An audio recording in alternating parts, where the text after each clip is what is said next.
This news update is brought to you by... So, I'm meeting Rico later. Gotta check in with the girls, but first, let me check my usage on the MyLime app. Now, what should I wear? Hashtag sexy. He's here.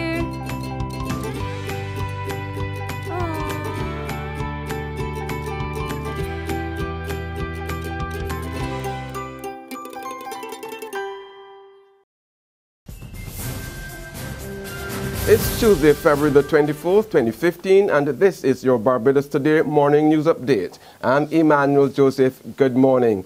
We begin with news that the entire Roebuck Street area is being redeveloped to become what its investors describe as the gem of Bridgetown.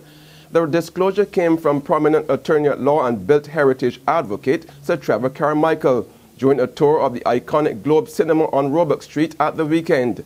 Sir Trevor told Barbados Today that a group of patriotic Barbadians recently registered the Roebuck Street Development Trust, which will be seeking to rejuvenate the entire community. He said that project should be completed within 3 years' time. We're looking at how properties like this can be reutilized, refashioned, and used effectively. All of the buildings and all of the things surrounding Roebuck Street will not go unnoticed. We plan to really make it the gem of Bridgetown. It will filter into the work which is being done at the Bridgetown Synagogue, which is well in advance and which should be completed at the end of this year, but that's a separate project. Sir Trevor was accompanied on the tour of the globe by multiple Grammy, Oscar and Academy Award-winning composer Howard Shore, who is interested in reviving the cinema 3 years after it screened its final film and went on the market. Shore, who composed the scores for over 80 films, most notably The Lord of the Rings and the Hobbit film trilogies, told Barbados Today he was looking for ways to save the For Sale Theatre, which closed on December the 31st, 2011. Sir Trevor Carmichael's work is very important, and we came to look at this theatre, hopefully to revive it, a way for Roebuck Street to come back and be part of the community, and we're looking for ways to save the theatre and bring the community into helping to revive this. Also on the tour was owner of the Palace Theatre in Hawaii, Cheryl Moore. 3 months after they were promised relocation, White Hill St. Andrew residents say they are still waiting and suffering in the meantime. While at least 2 residents have been relocated to Farmers in St. Thomas, the remaining residents said they have not been getting the assistance which the Minister of Housing and Lands, Dennis Kelman, assured would be provided for them. The area has been affected by road slippage for several years, but last November, heavy rainfall caused another large section of the road to collapse, prompted a visit from Minister of Transport and Works Michael Lashley and a promise from Kelman that $25,000 grants would be made available to help them relocate. Outspoken resident Kerlitha Andrews said 2 residents from White Hill visited the National Housing Corporation, and officials there told them they knew nothing about the grant. However, when contacted, Kelman said the disbursement would depend on the availability of funds. Meantime, former White Hill resident Patricia Phillips, who moved to Farmers St. Thomas 3 weeks ago, told Barbados Today she felt happy not to be living in fear of land slippage any longer. There's regional and international news after this short break. It's time for AgriFest again. Come and enjoy the National Agricultural Exhibition on February 27th to March 1st at the historic Queen's Park. Over 300 exhibits on show, highlighting the theme, inclusive agriculture, strengthening linkages, creating synergies. AgriFest 2015, the biggest agricultural exhibition in the Caribbean. Don't miss it.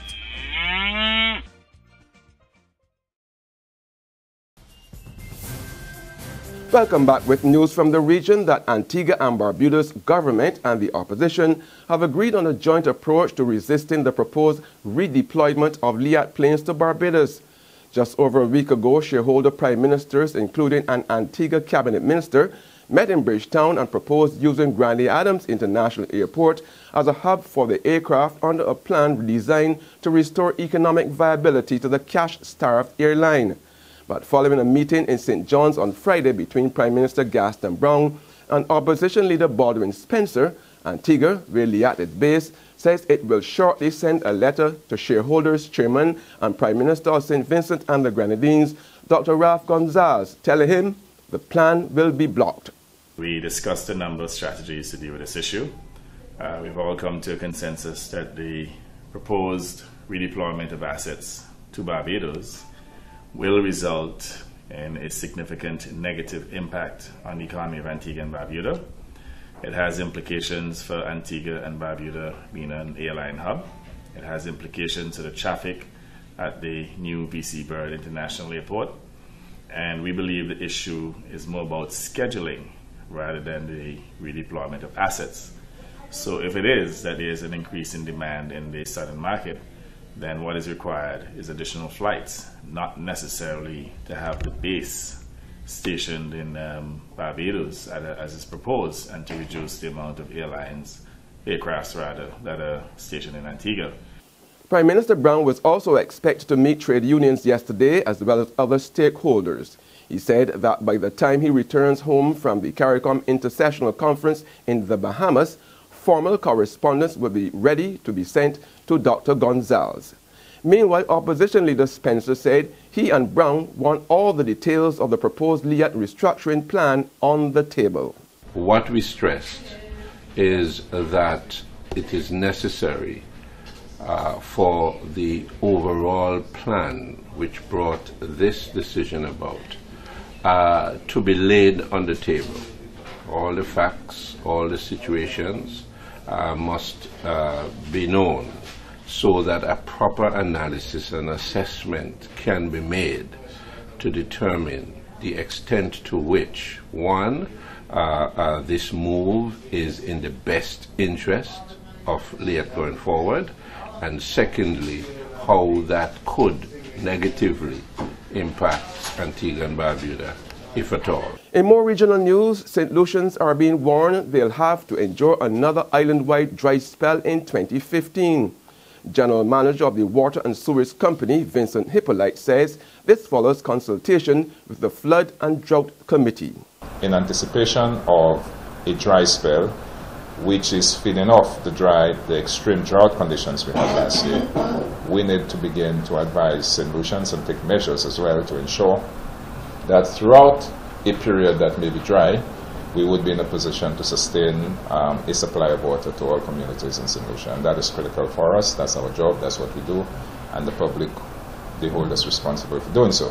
On the international scene, the disappearance of 3 schoolgirls has focused attention on the dozens of women and girls thought to have left the UK to join the Islamic State. The BBC's Caroline Howley has been exploring what life is like for them once they reach their destination. These are some of the young women who have gone before. In all, 50 to 60 British women and girls are now thought to have left behind families and friends to travel out to the Middle East and join Islamic State. They include these twin teenage sisters from Manchester who followed their brother to Syria and both married IS fighters. And Aqsa Mahmood from Glasgow, who also married a fighter. There's growing concern that young women are being aggressively groomed on social media. What they're doing is promoting their propaganda, and part of their propaganda is highlighting how it is a so-called religious obligation for young girls to leave the UK to join this Islamic State. And what they argue is that the West is at war with Islam and Muslims, and you must leave this country and join ISIL. But what kind of a life awaits them under IS? This is thought to show the Allen twins from Manchester, although women are only actually supposed to fight in extreme circumstances. A month ago, female IS supporters issued a manifesto on the role of women in the so-called caliphate. It says it's legitimate for a girl to be married at the age of 9. It describes staying at home with her husband and children as the fundamental function of a woman. And that's our Barbados Today morning news update, but you can join us again this afternoon. Until then, remember to log on to www.barbadostoday.bb, Subscribe to our e-paper and email updates or like us on Facebook. You can also catch us on Izumi Media in bus terminals or screenplay at supermarkets and gas stations near you. Also tune into Channel 101 on Lime TV and Mix 96.9 FM to get all the latest news and sports. I'm Emmanuel Joseph. Have a fantastic day. This news update is brought to you by... So, I'm meeting Rico later. Gotta check in with the girls, but first, let me check my usage on the MyLime app. Now, what should I wear?